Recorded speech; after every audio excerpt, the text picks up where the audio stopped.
Time to get inspired, develop, and improve your yoga knowledge in English. You're listening to Your Yoga in English, a podcast for non-native English-speaking yogis and yoga teachers that want to practice or teach yoga worldwide. My name is Annie, the founder of Enga Unite, and here to guide you on your way to become the confident, effective, and knowledgeable English-speaking yogi you want to be. All right, so we're here today for I think it's the fourth interview of our expert interview series. And we're here with Kelly. And Kelly is one of my teachers too. Kelly's a yoga teacher with years of experience in marketing, and you've got your own company, the Digital Yoga Academy, where you help other yoga teachers set up and establish their own business and specifically focus on selling courses. So I thought, since we're working with yoga teachers that do want to have their own business too and want to sell their courses and teach internationally, whether it's online or abroad, it would be very useful to know about how to actually set up your business. So we need to speak to you. You do indeed. Yes. Thank you for having me, Annie. It's really a pleasure to be here with you and your community that you've been building. Thank you. Thank you so much for being here with us. It is a real honor, to be honest. So could you tell us a little bit more about yourself? Who are you and where do you live? What do you do? Well, I live in Bali, so I'm live from Bali right now. My background, as you said, is in marketing. So I worked in the marketing space, corporate marketing space, for a good 15 years. And during that time, yoga had become a big part of my life. And in 2015, I decided to do a teacher training to deepen my practice. Not initially to teach at all. That was not my intention. And, like most people who do a training to deepen their practice, you soon realize that actually you want to share the practice of yoga with others. And it wasn't long after doing my training that I actually quit my job, and I had a transition. So I did some freelance marketing work. And whilst I started building up my own classes, and I never actually taught in a studio, I went straight into, setting up my own brand and finding spaces, building my own classes and building my own community. And probably about 6 months into that, I gave up the freelance work and went straight into just being a yoga business owner. The company I started then was called Good Yoga Life. It's still running, but I actually have a couple of other friends who actually are managing that company for me right now. But yeah, I had many years of, incredible classes, events in London, retreats, notched up 25 retreats in about 5 years. And also within that time, I started Digital Yoga Academy. So 2017, I kind of got to work on setting up Digital Yoga Academy, which was an idea that I had when I was actually on my teacher training, and we had our 1 hour marketing lesson, which wasn't really a marketing lesson. It was what to put on your yoga flyer and things like this. And so I had this kind of light bulb moment then. And a couple of years after, I decided that light bulb moment, that idea had never left me. So I was right, I need to do something with this now. And since then, I've been supporting other yoga teachers to grow their businesses, grow their communities, and specifically to teach online and to create, online courses, programs that go beyond just a Zoom class and really enable teachers to reach people all over the world, but actually make it into a sustainable and profitable yoga business, which, as we know, if we stick to the studio model, or even if we just stick to our Zoom classes, it becomes a struggle, to kind of pay your bills at the end of the month. So I'm all about that. I'm all about helping teachers to, make that happen so that they can continue teaching yoga. Mm-hmm, exactly. So you've actually always been an entrepreneur. You went straight into setting up your own business even after your course, even if it wasn't the Digital Yoga Academy yet. You've always had it. Yeah, I have always had it in me. It's quite funny. I was interviewed on a podcast, about a year or so ago, and the guy that was interviewing me also drew that out of me, because when I was about 11 years old, I actually had a car washing and gardening business just with the neighbours. But, I'd go around every week with my little book and record whose garden I'd done and how much money I'd collected. So, yeah, you could say it's in my bones. Yeah, absolutely. That's great. So you said you help teachers focus on a business that's profitable or that's sustainable, that goes for longer periods of time. So beyond the classes on Zoom. Why do you think this is more profitable? I think if you stick to, say, studio models, like if you go straight into, from your yoga teacher training, you go straight into teaching in a studio, which, let's be fair, most teachers do that. Certainly before the pandemic, that was kind of like the main route in.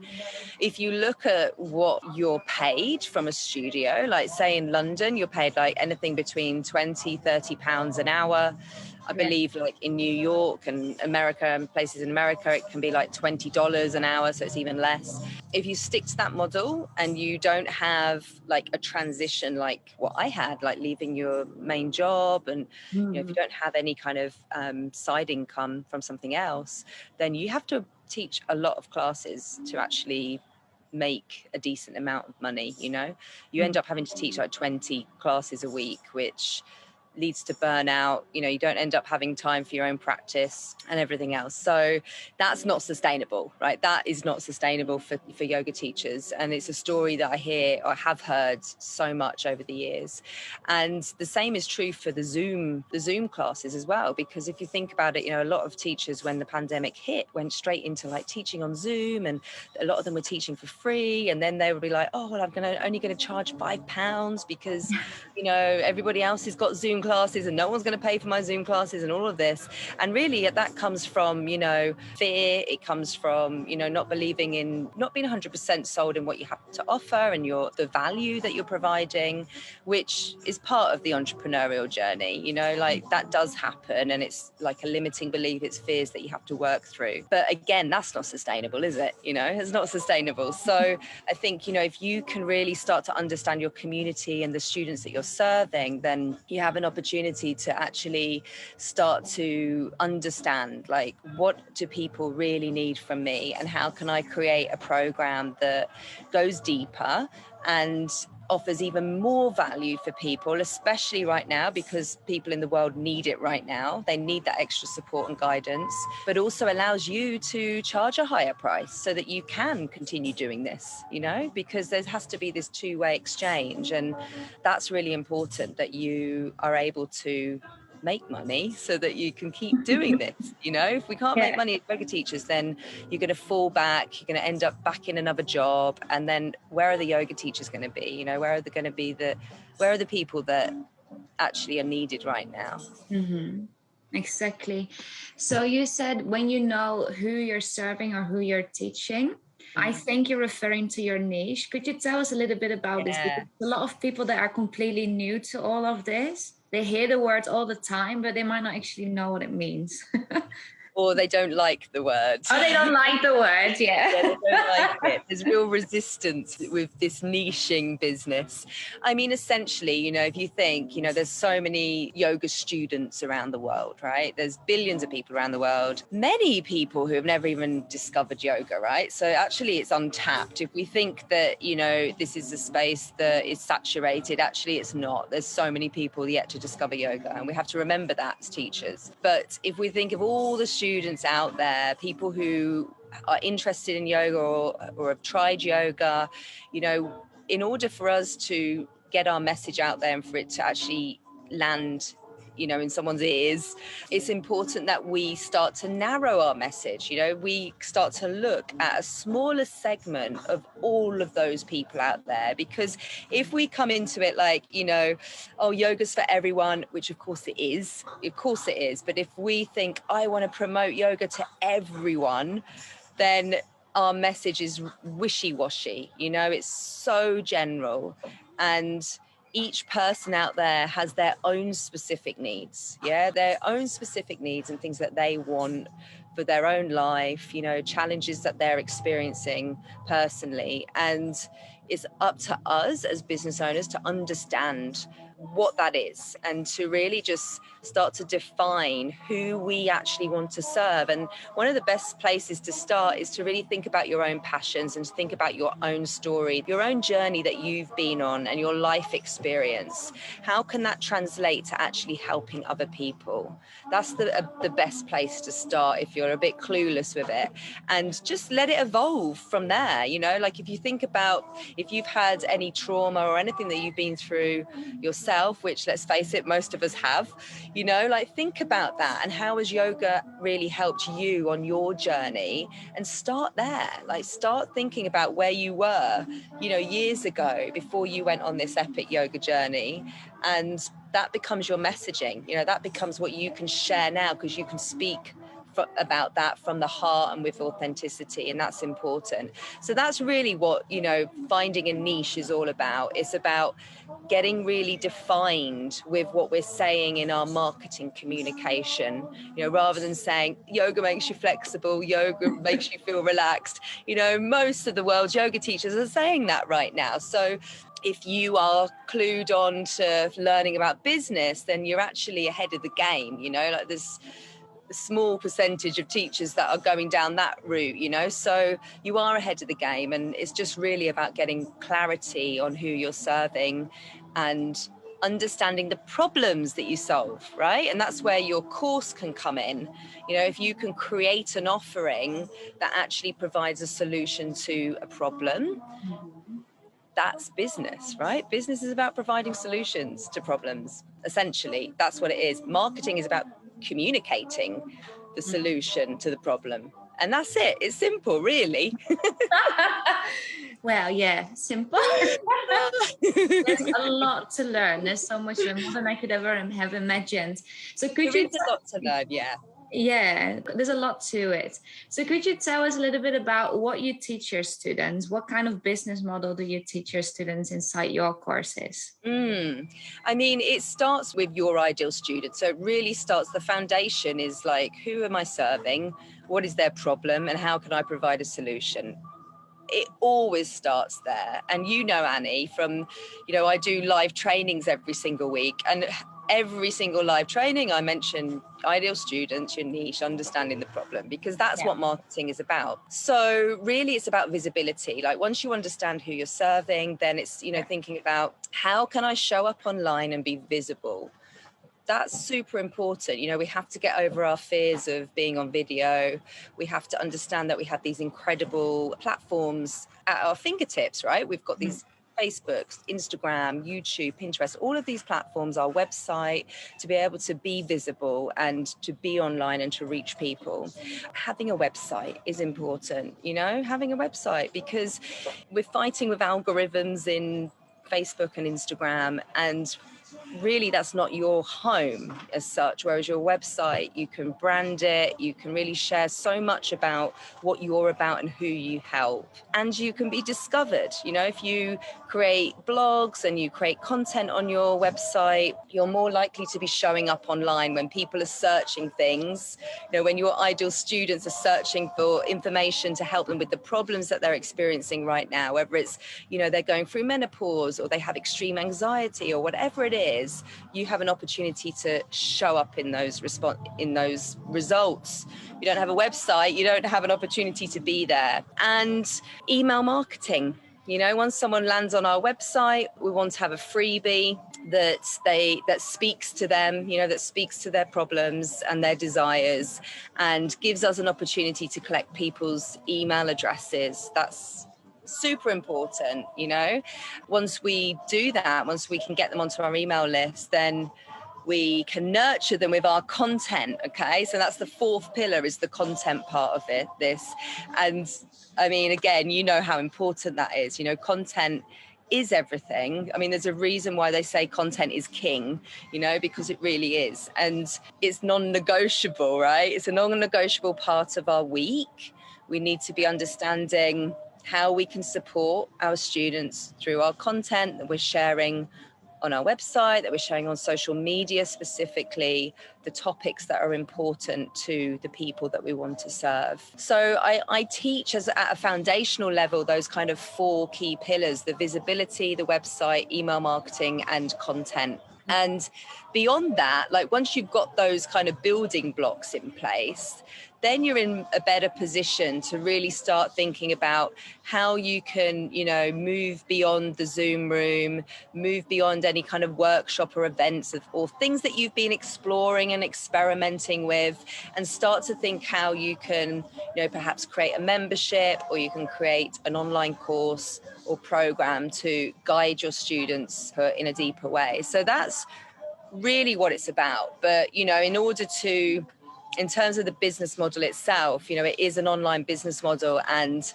really it's about building your community first, understanding what people need, doing the research, doing the validation, and then creating an online offering that really serves people. Mm-hmm. Exactly. And you said you could maybe launch a membership or a course. Why do you think these 2 things are there's more to it, I think, but why these 2 things are more sustainable than doing it in person or at a studio or in a community center?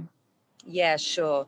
I mean, with a membership, a monthly membership, it's it's residual income, right? Month by month by month. If you lock someone into your membership, I don't mean completely lock them in, but if they've come into your membership, they're wanting to stay with you for a number of months. So, you might be charging, 20, 30 pounds a month, whatever it is, depending on what you're offering, I guess. But as long as you work to retain those students, you've got that income on a monthly basis. So it's a good option. It's a good option for teachers who are just kind of getting started with this, and maybe the whole idea of creating an online course feels like such a massive task that they could start with a membership. However, an online course, I believe, is what we should be aiming for, really. Especially if you are doing the work to build your community.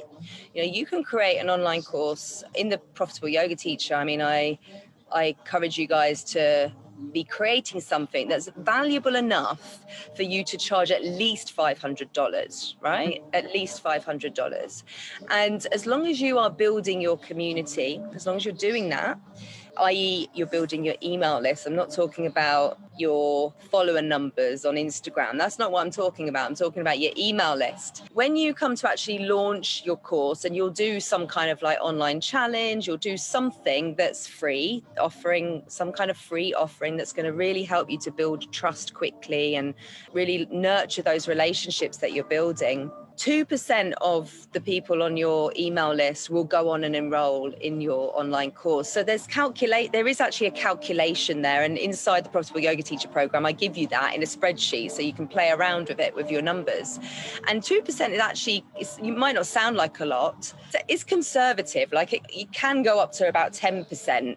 It really depends on how you show up in your online challenge, in your kind of free launch activity. But that's the great thing about it, is that there's actually some formulas to this, and it is across the board. It's not just about online yoga courses. That's actually online education across the board, which we know is booming. Online education is exploding right now, and it's not going away. It really isn't going away. It's just going to get bigger and bigger and bigger. So really it's up to us as business owners just to understand how we can grow our community, how we can move people through that process, but also really importantly, how we can retain our students so that they stay in our program until the end. That's probably one of the biggest challenges, I believe, that will become even more prominent over the next couple of years for online course creators, is how do we keep our students in the program, right? So that they succeed and so that they get to the end.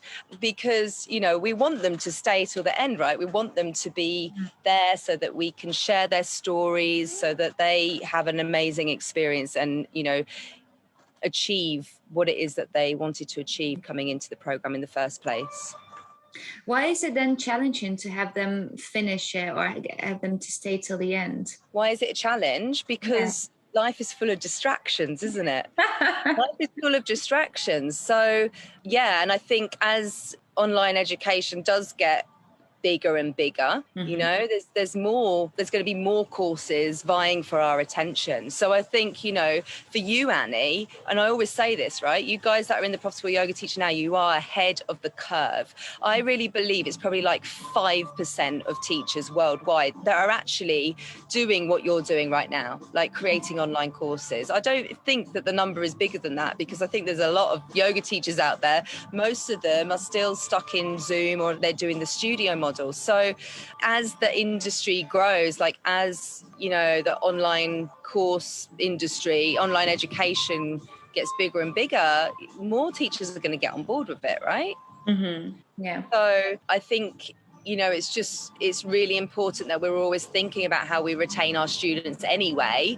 And obviously we want them to stay with us, because if we can get to the end of the program, they're more likely to come into our next program that we create. Yeah, because I think, you know, when you're just starting out, you're at the beginning of this process. And, you know, if I think about 4 years ago when I started Digital Yoga Academy, like the courses that I was running there are different to what I'm running now. So it evolves anyway. And you will get to a point where you can look at your students and be like, okay, this is the student that's just starting on this journey. And so she needs this. This is the course that she needs. And this is the student that's a bit further ahead. And this is the program that he needs. And then this is the student that's, you know, more advanced. And this is what they need. So we want to be able to move our students through that journey, that life cycle with us. So retention is really important. So we always need to be thinking about how can we support our students to stay, and accountability, providing that accountability along the way is really, really crucial.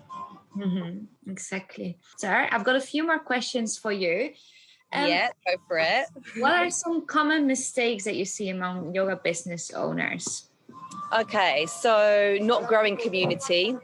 Big mistake. You need that community in order to be able to validate, you know, especially this is for online course creators, for any of you that want to create online programs, you really do need to have a massive effort in building your community. And like one way to do that is to create partnerships. Like it's a really easy way to piggyback onto someone's community.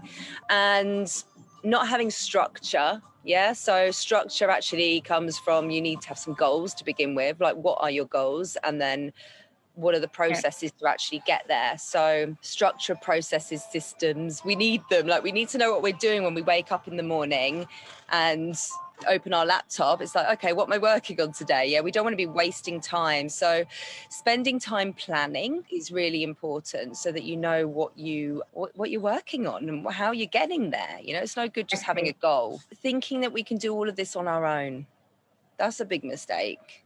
Shouldn't want to do it on our own. So I mentioned it already, but partnerships, right? Looking at how you can boost your reach, working with other people, but also getting support when you need it, you know? So for you, you're supporting yoga teachers right now with their, you know, English speaking skills and so on. So for teachers in your community, recognizing where there's a gap and then finding a solution, finding a guide or a mentor like yourself to support them with, you know, support you with that, so that you can get yourself out there more and get over this hurdle that you're experiencing right now. So that's really important as well. I think that's one of the mistakes I made as well. I thought I could do the whole business thing by myself. Yeah. In 2 months, and I was like, no, this is not gonna work. I need some support. And yeah, then, and it's good, you know, and look how much you've grown. Like, look how much you've grown with having the support and accountability and a community around you. It's so important. You know, none of us are immune from that. Like, I have coaches that I work with, and I'm in programs as well. It's really, I know that having done that, it accelerates my growth. So like, I'm always going to be looking, right, who's the next coach that I can work with now to take me to the next level? Oh, there's always more to learn, even if you've got that amount of experience. There is, definitely.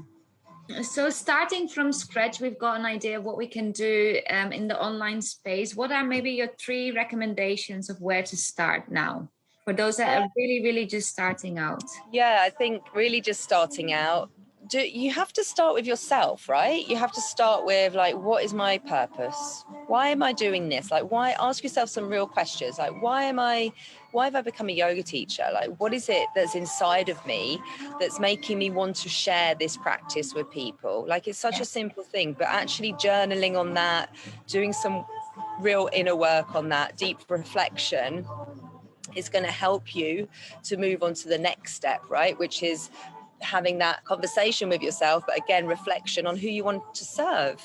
Like, who do I actually want to serve? Why do I want to serve them? You know, what am I passionate about sharing? And who is that person that I'm passionate about sharing with? So start with you, then start to think about the students that you want to impact. And then third step, I guess, is just to get yourself some marketing training, because essentially you're not going to be able to grow. You can't grow your business unless you have those business skills. So, you know, those kind of pillars that I spoke about, start to look at how you can implement those pillars into your business so that you've got that strong foundation, that root chakra of your business, like fully embedded. Great. And so the community we have is very international because they're all non-native English speakers.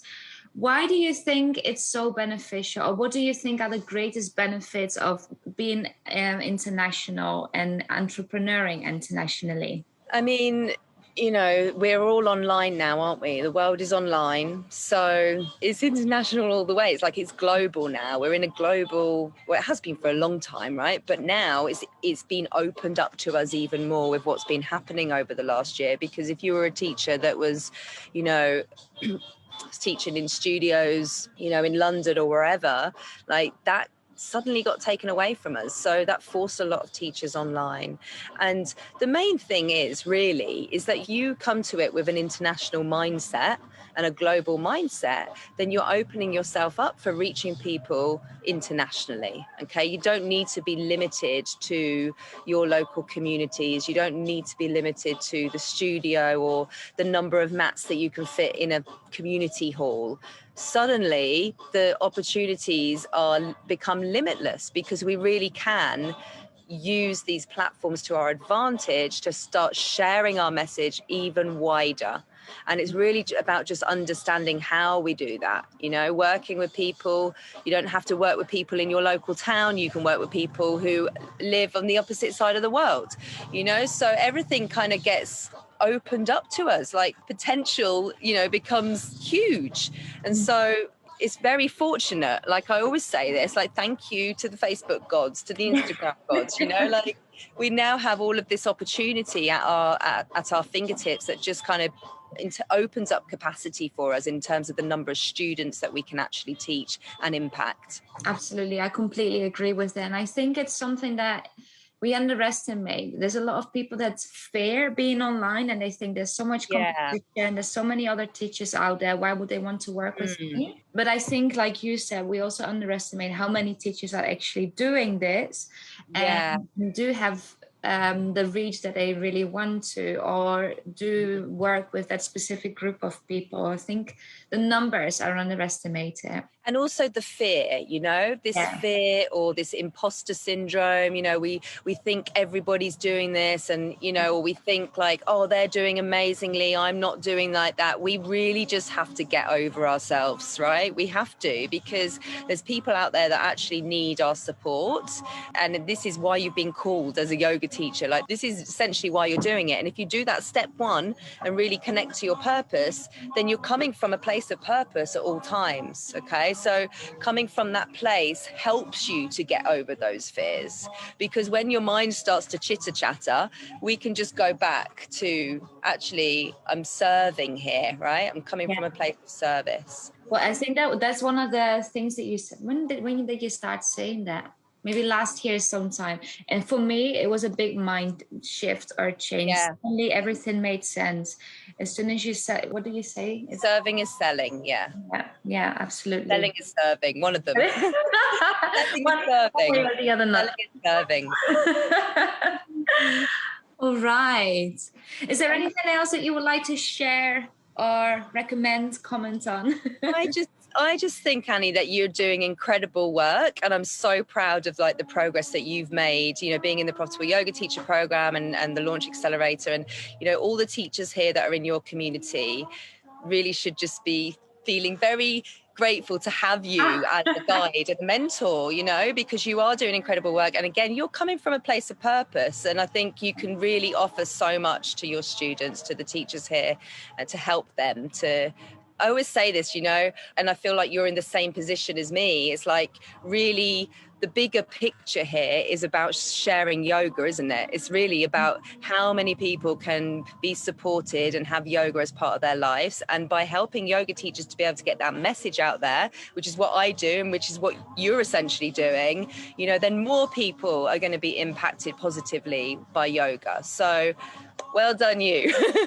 Well done you. And thank you for all that you're doing in the yoga space. Oh, thank you. That means a lot. It means a lot coming from you. And you, thank you for being here. What else have you got going on? Because you're on Instagram, you have got your Facebook. Yeah, you can reach me on Instagram. We've got a new spanking new website, digitalyagaacademy.com. You can come and join our Facebook group as well. Lots happening. And we've got a really nice quiz for you. So if you would like to know, what is it called? What type of yoga teacher are you? Yeah, what type of Yogipreneur are you? Yogipreneur. Wonderful. Yes. Thank you so much for having me in your group and sharing this with everybody. Thank you. Bye, lovely. Take care. Bye, everybody. Bye-bye. If you feel inspired and like what you learned today, I'd love for you to leave a review. Don't forget to subscribe and follow us at Enga Unite. Join the community and become a member of the Teach Yoga in English support group on Facebook. Practice, rest, repeat, and all will come.